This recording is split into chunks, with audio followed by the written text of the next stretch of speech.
Mencionamos, los burgueses del siglo XVIII eran personas distinguidas del resto de la sociedad, es decir, la mayoría eran súbditos.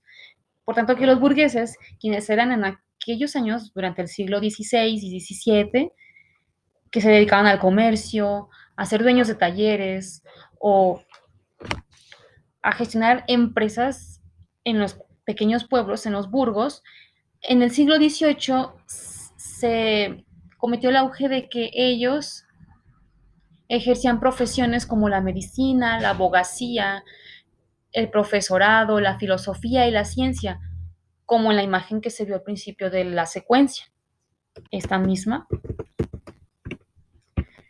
que son personas que tienen el suficiente tiempo, los suficientes recursos para poderse cultivar, como se ve en esta fotografía.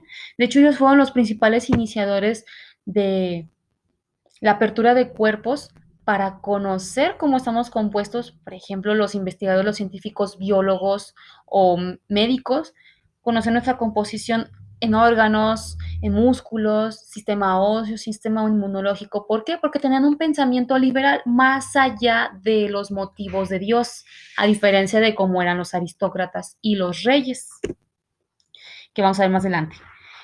¿Por qué vamos a distinguir burgueses y aristócratas?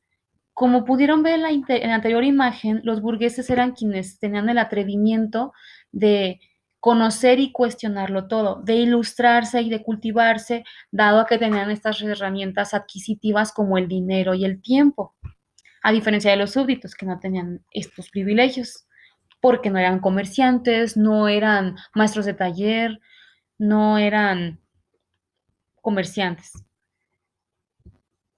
Por ejemplo, aquí mencionan que los burgueses en la sociedad del siglo XVIII eran catalogados como liberales, con poder económico y político, más poder económico que político, porque obtenían riquezas por su expansión de mercados para acumular capital y ganancias. Esto es decir, lo que ellos invertían para poner su changarro, la ganancia la reinvertían. Y así se iba creciendo, iba creciendo, iba creciendo, iba creciendo, a diferencia de los aristócratas, que ellos solo vivían de la tierra.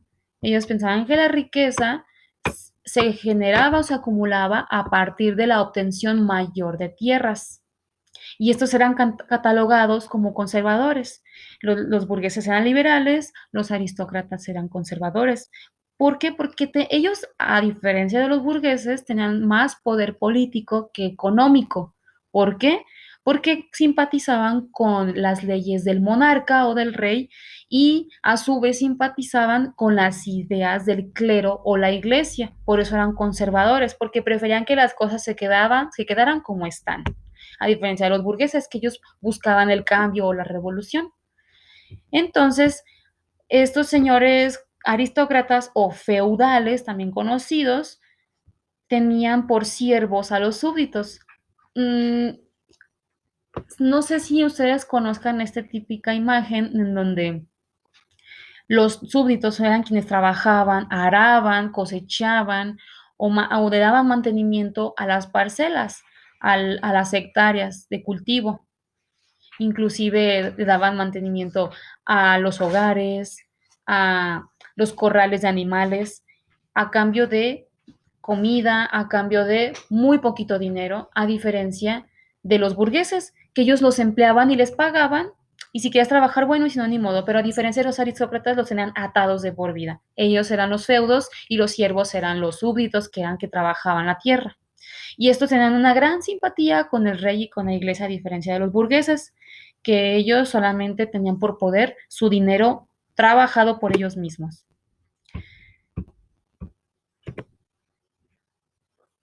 Ya habíamos visto en la secuencia 1.1, ya que estuvimos ahorita hablando de los feudos o los señores feudales, recuerden, estamos hablando en esta secuencia revoluciones, burguesía y capitalismo. El capitalismo es uno de los estadios de explotación humana más actuales.